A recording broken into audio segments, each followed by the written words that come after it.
सज्जनों और देवियों, सदगुरु कबीर साहब की कुछ भजन पर, बीजक पंक्ति पर हम लोग विचार करेंगे। मैं आशा करता हूं आप लोग इस प्रवचन को पूरा और ध्यान पूर्वक सुनेंगे।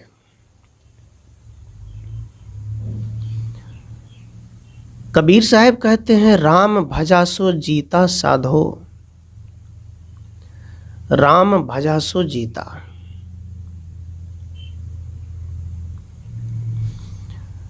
एक तरफ कबीर साहब राम की विरोधी हैं। अब आप कहेंगे कि फिर राम भजने की बात क्यों कही गई? कबीर साहब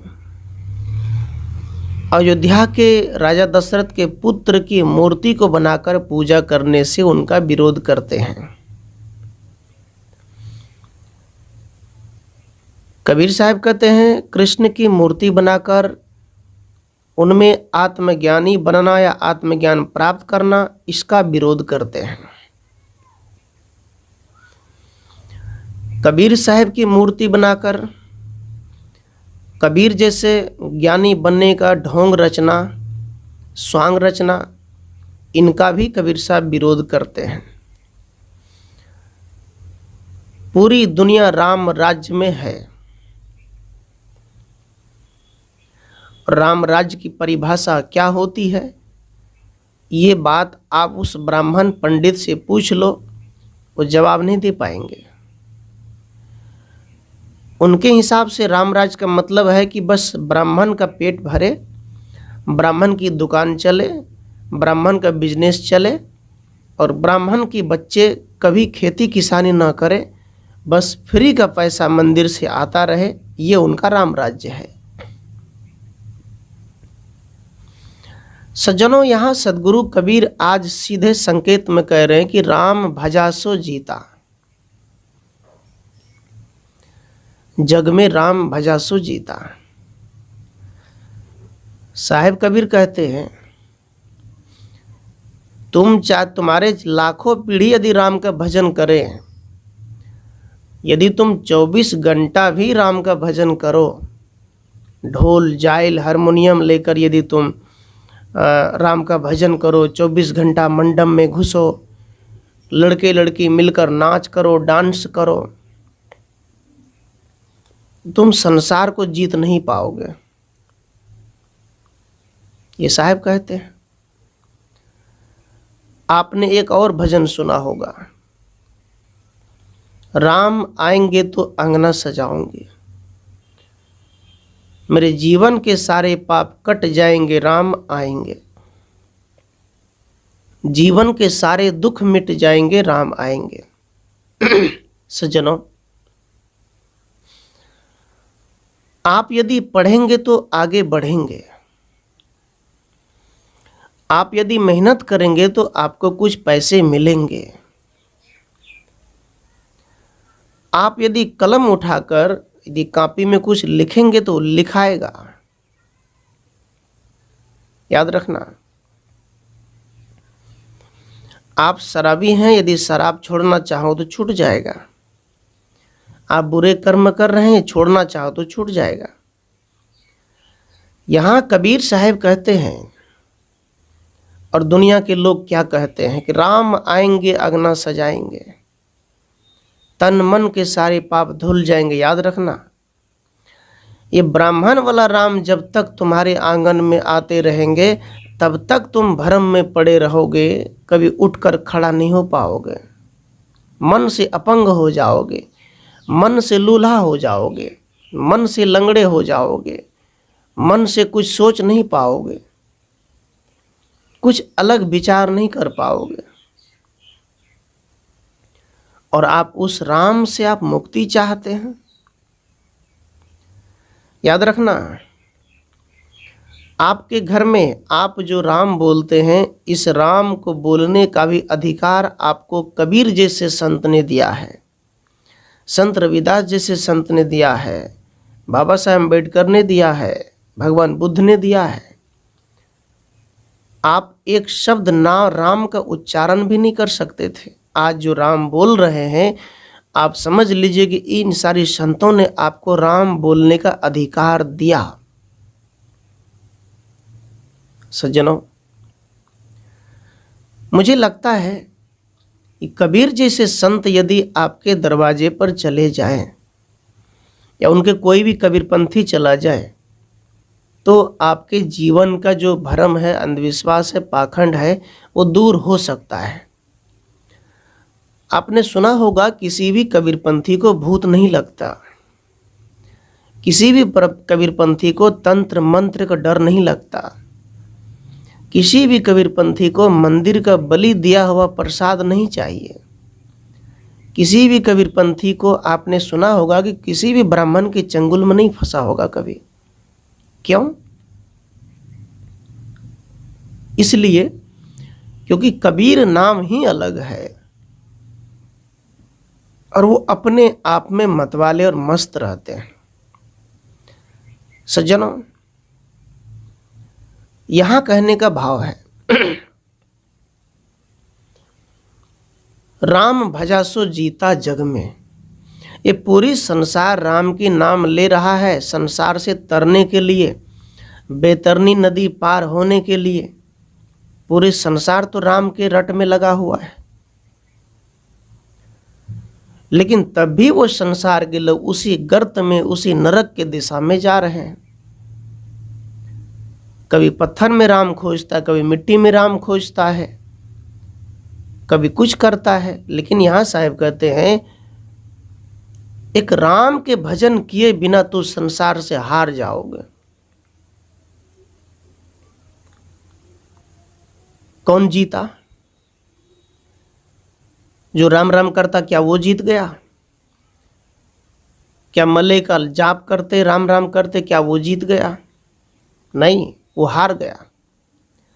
राम राम करने वालों को भी भूत लगते हैं, हनुमान चालीसा पढ़ने वालों को भी प्रेत लगता है, ये वेद शास्त्र रामायण पढ़ने वालों को भी बहुत से भ्रम का डर लगता है। याद रखना, एक पत्थर की मूर्ति से गाय नहीं डरती है, एक पत्थर की मूर्ति से बिल्ली को डर नहीं लगता, एक पत्थर की मूर्ति से कुत्ते को डर नहीं लगता। जो कि कुत्ता कहीं रास्ते पेड़े में बजरंगबली या दुर्गा काली का मूर्ति बना है तो पेशाब भी करके भाग जाते हैं। इन सभी जानवरों को डर नहीं लगता किसी चीजों से, बस मनुष्य को डर लगता है यदि हम वहां बकरे की बलि नहीं देंगे तो मेरा बेटा मर जाएगा, यदि हम उनके पास माथा नहीं पटकेंगे तो मेरा नुकसान हो जाएगा, यदि हम राम नाम का जाप नहीं करेंगे तो मेरे घर बर्बाद हो जाएंगे, काल कलेश प्रवेश कर जाएगा।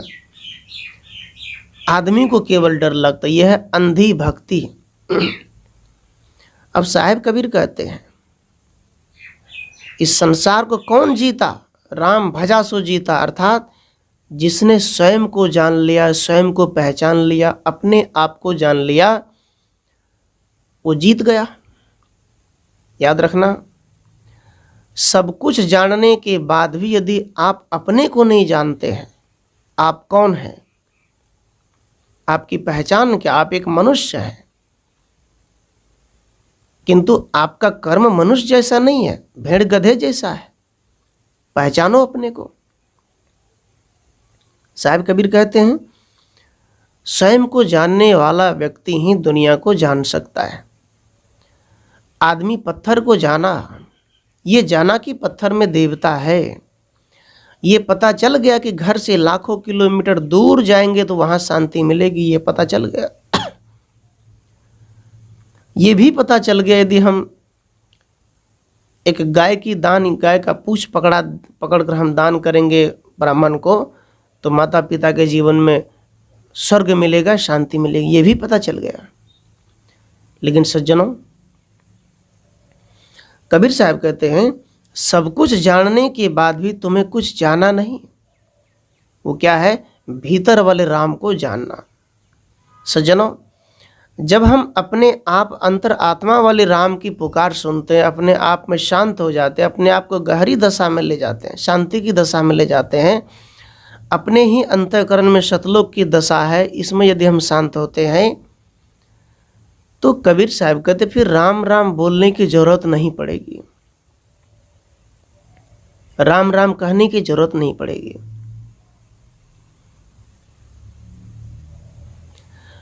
हाथ सुमरनी पेट कतरनी पढ़त भागवत गीता।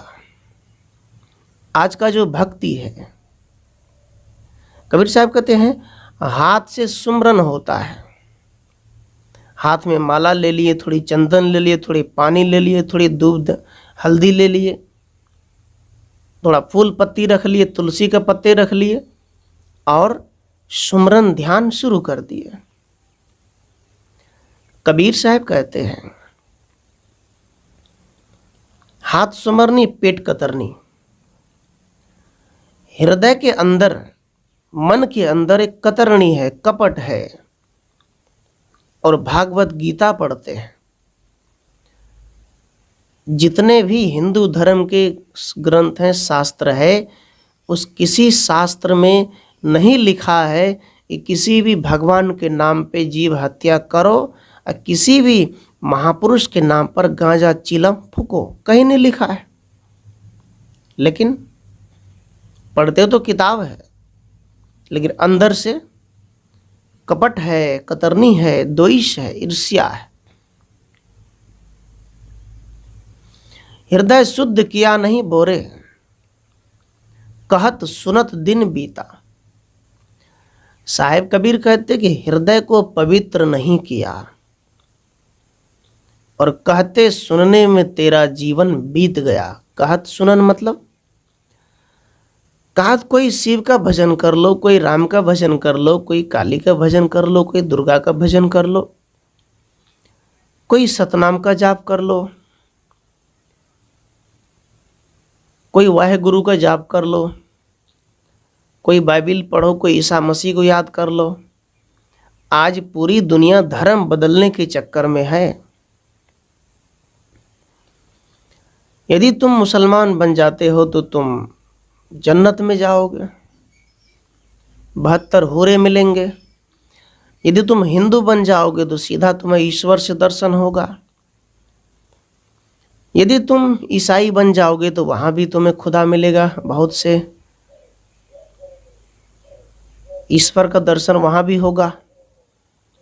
यदि सिख बन जाते तो तुमको वहां भी वाहेगुरु खालसा दर्शन होगा, वहां भी भगवान मिलेगा। सज्जनों, कबीर साहब कहते ये सारी बात तुम निकाल दो अपने दिमाग से।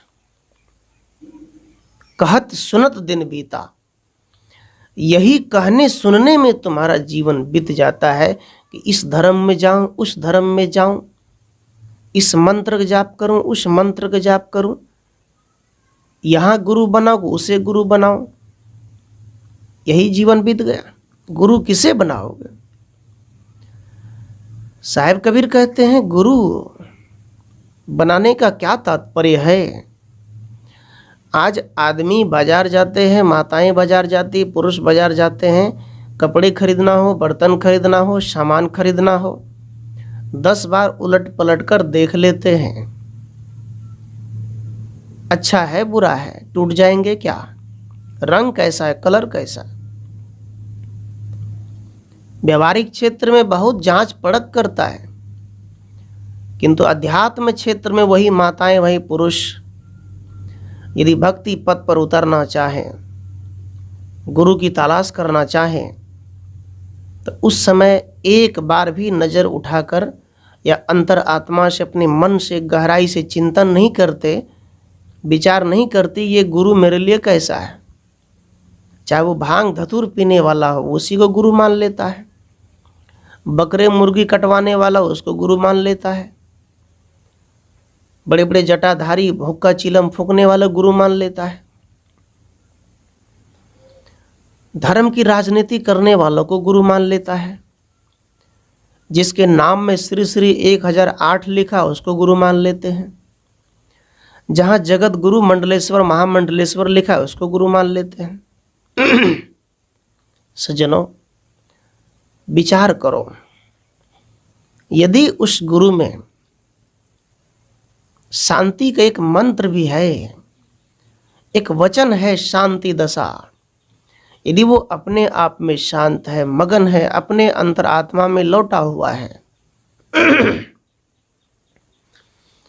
अपने आप ध्यान समाधि में परिपक्व है, व्यवहार, आचरण, चरित्र, खान पान निर्मल है, इच्छाओं का, वासनाओं का पूर्ण त्याग है, तो साहब कहते हैं ऐसे गुरु से कल्याण तुम्हारा होगा।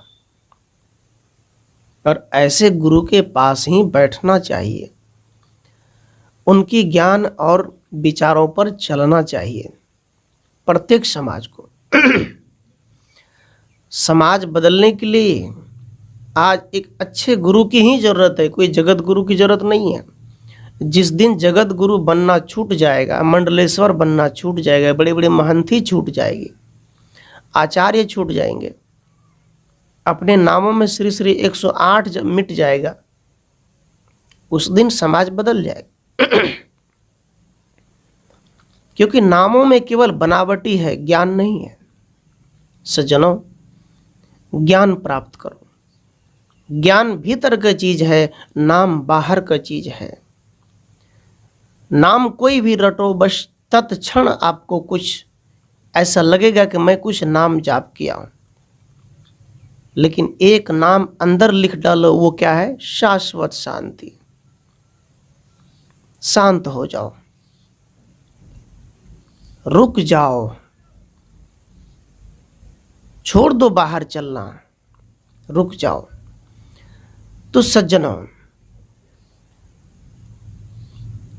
आन देव की पूजा की ना गुरु से रहा अमीता। साहिब कबीर कहते हैं हृदय शुद्ध किया नहीं बोरे, पढ़त भागवत गीता और कहत सुनत दिन बीता। अन्य देवताओं की तुमने पूजा तो किया, गुरु से रहा अमीता। कबीर साहब कहते हैं तूने माटी की 33 कौड़ी देवता बनाया और वो देवता से एक एक रुपया मांगो, और पूरे भारत के लोगों को यदि एक एक रुपया देना शुरू कर दे तो कोई गरीब न रहेगा, सब अमीर होगा। क्योंकि भगवान की पूजा ही इसीलिए की जाती है ताकि हमें धन मिले, लक्ष्मी मिले। याद रखना, आपके घर में लक्ष्मी की बारिश होगी, धन की बारिश होगा तभी जब आप मेहनती होगे, कर्म करोगे। बिना कर्म किए, मेहनत किए आपके घर में लक्ष्मी, धन की बारिश कभी नहीं हो सकते। इस बात को अपने दिमाग में बैठा लो। तो कबीर साहब कहते आन देव की पूजा की ना, अन्य सभी देवताओं की पूजा तो कर लिए, तीर्थ में चले गए, पूजा कर लिए, मंदिर की पूजा कर लिए। अब इस इतने देवता है कि किसी का नाम भी नहीं जानते, ज़्यादा कितना है 33 कोटि में, सबका हो गया। लेकिन साहिब कहते 33 कोटि देवता हटाकर 4 देवता की पूजा में सभी देवताओं की पूजा है। मातृ, पितृ, गुरु, आचार्य, ये 4 देवता। साहिब कहते हैं सब देवताओं की पूजा किए। ब्राह्मण ने कहा पिंडदान करो, पिंडदान भी किए, क्रियाकर्म करो, क्रियाकर्म भी किए, मरने के बाद माँ बाप को पानी भी पिला दिए ताकि मुक्ति हो, सब कुछ किए। लेकिन साहब कहते हैं गुरु से रहा अमीता। सब देवताओं की पूजा करने के बाद भी गुरु से दूर ही रहा, गुरु से दूरियां बना के रखा। और जो व्यक्ति गुरु से दूर रहा, जो व्यक्ति सदगुरु के पास नहीं बैठा, विचार करिए कि ऐसे व्यक्ति का क्या उद्धार हो सकता है, क्या उसका कल्याण हो सकता है? नहीं हो सकता। सज्जनों, गुरु ही हमारे जीवन की नैया को पार करते हैं। आप स्वाभाविक सी बात है, किसी समुंदर को पार करते हैं, किसी नदी को पार करते हैं, उसके लिए मल्लाह की जरूरत है, नाव की जरूरत है। कोई देवी देवता आपको पार नहीं कर देगा, याद रखना। इसके लिए गुरु ही चाहिए। एक बार गौतम बुद्ध एक नदी के किनारे तपस्या कर रहे थे, एक फकीर वहां पहुंचे। कहा मैंने सुना है कि आपको ईश्वर पर भरोसा नहीं है। कहा आपने बिल्कुल सुना। सज्जनों, याद रखना, सदगुरु कबीर, भगवान गौतम बुद्ध, संत रविदास, गुरु नानक देव, गुरु ग्रंथ साहिब, ये जो संत परंपरा है ये ईश्वर की झांसा नहीं देते।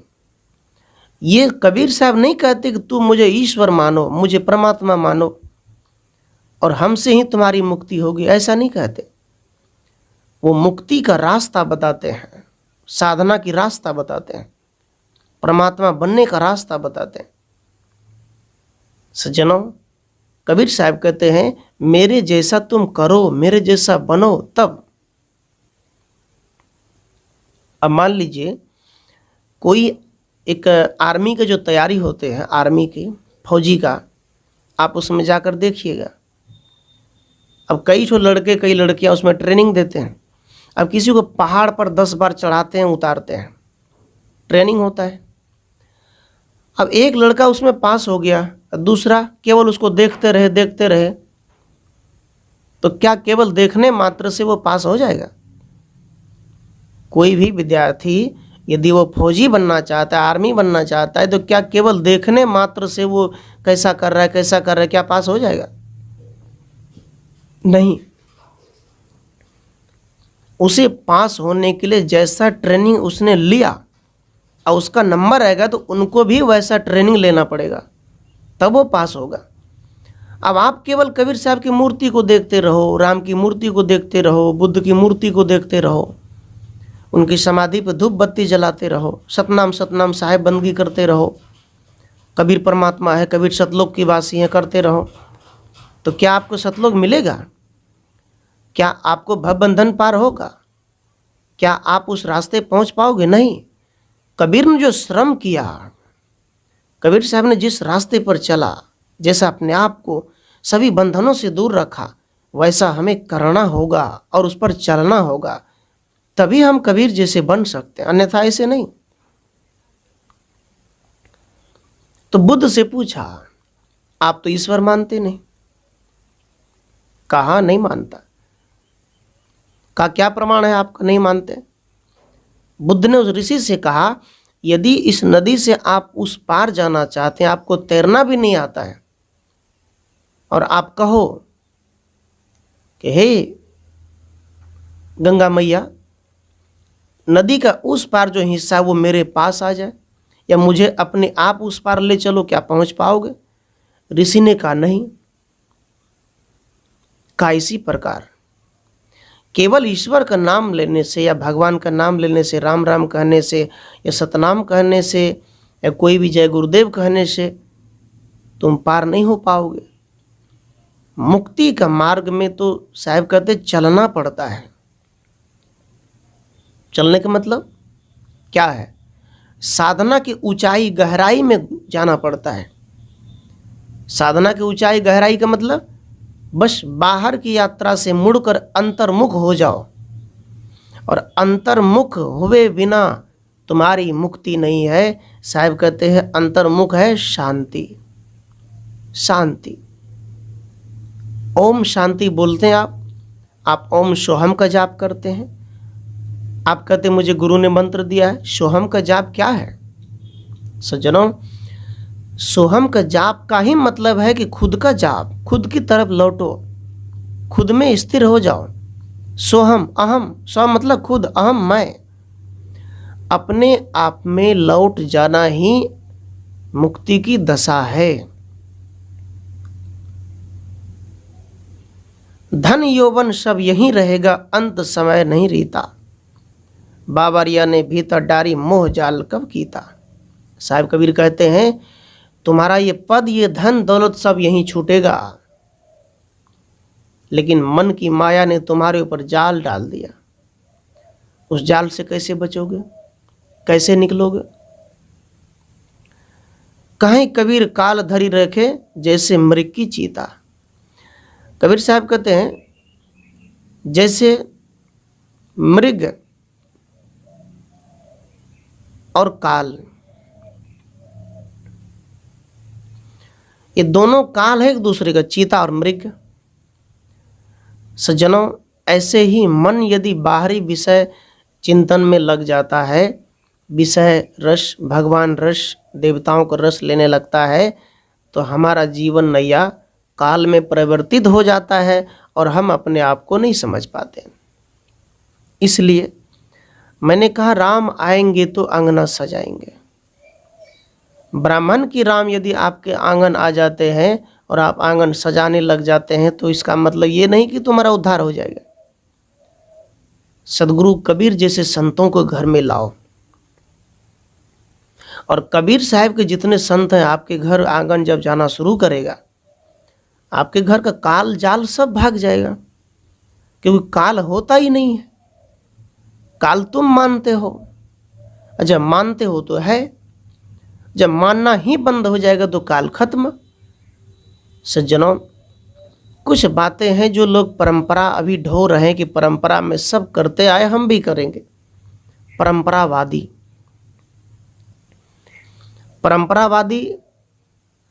अनेक अनेक भगवान की रचना करेगा, और सिद्धांतवादी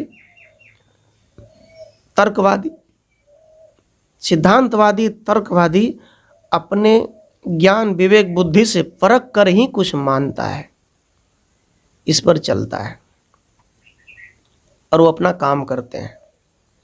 सज्जनों, मैंने कहा राम भजासो जीता, जग में राम भजासो जीता। इस संसार में वही जीता है जिसने राम का भजन किया।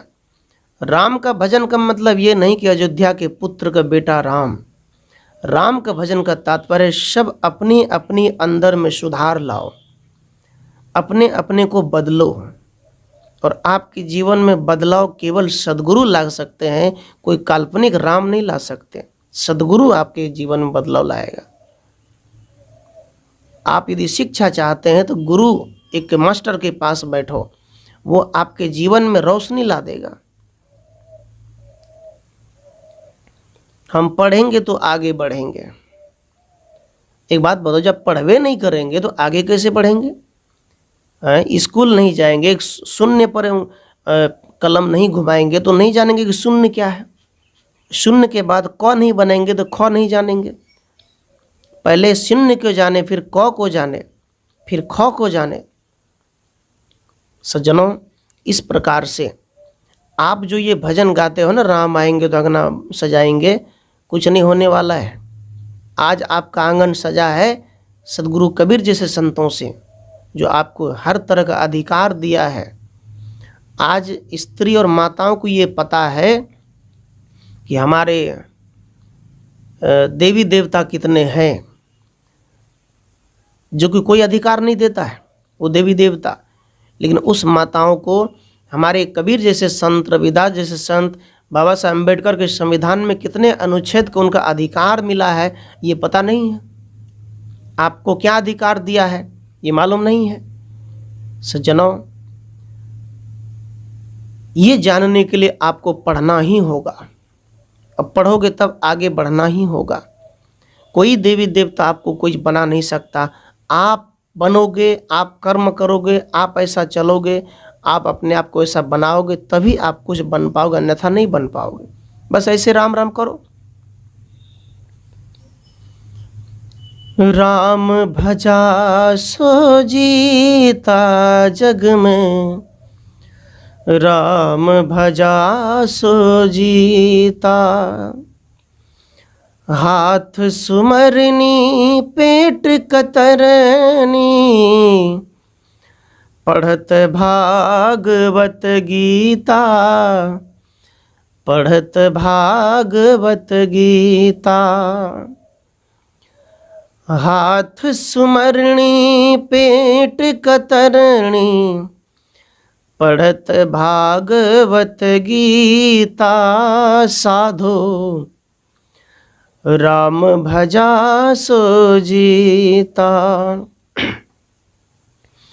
हृदय शुद्ध किया नहीं बोरे, कहत सुनत दिन बीता।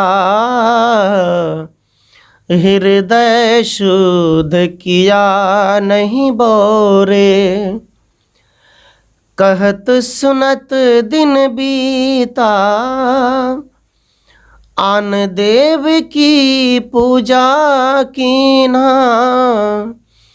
आन देव की पूजा की ना, गुरु से रहा मीता। हो साधो गुरु से रहा अमिता। अमिता का मतलब तुमने गुरु से प्रेम नहीं किया, गुरु से दूरियां बना के रखा, सब कुछ से मित्रता किया, सभी देवताओं के पास गया, लेकिन गुरु के पास नहीं गया, इसलिए तू देव नहीं बन पाया, राक्षस बना है। राम भजा सो जीता, धन यौवन का धन यौवन सब यहीं रहेगा, मोह जाल सब कीता। अंत समय नहीं रहता, बावरिया ने बावर डारे, मोह जाल सब रीता। साधो राम भजा सो जीता, कहि कबीर सुनो भाई साधो, कहि कबीर काल धरी खई है, जैसे मृग को चीता। साधो राम भजा सो जीता, साधो राम भजा सो जीता। हो साधो दिल से न राम को भूल, हो साधो दिल से न राम को भूल, हो दिल से न राम को भूल। साधो दिल से न राम को भूल, दिल से न राम को भूल। सज्जनों, आपके अंदर जो राम है उसको मत भूलो। ये मनुष्य के अंदर जो आत्मा का वास है, यही सर्वोसर्वा, यही कोर्ट है, यही कचहरी है, यही जजमेंट सुनाता है, यही ईश्वर है। मनुष्य खुद ईश्वर है। अपने आप को जानो, अपने आप को पहचानो, ऐसे सदगुरु की तलाश करो, सदगुरु के पास बैठो, राम राम जितना भी करो, भीतर जब तक परिवर्तन नहीं लाओगे, अपने खान पान जीवन में सुधार नहीं करोगे, अपने आप में शांत नहीं रहोगे, तब तक राम बाहर कुछ नहीं करेगा। तुम भीतर वाले राम की पुकार सुनो, और इसकी पुकार सुनना है तो ऐसे सदगुरु के पास जाओ, वो आपके अंदर ही वो राम का दर्शन करा देगा। सज्जनों, विचार अच्छा लगा आपको, बस आपको चैनल को सब्सक्राइब कर लेना है। आप चैनल सब्सक्राइब कर लें, कमेंट में बताएं कि आप कहाँ से सुन रहे हैं, और इस संस्था से जुड़ने के लिए स्क्रीन पर दिए गए नंबर से संपर्क करें, और सेवा सहयोग देने के लिए भी आप कुछ सहयोग करें। आप सभी के हृदय में त्रय बार साहिब बंदगी साहिब।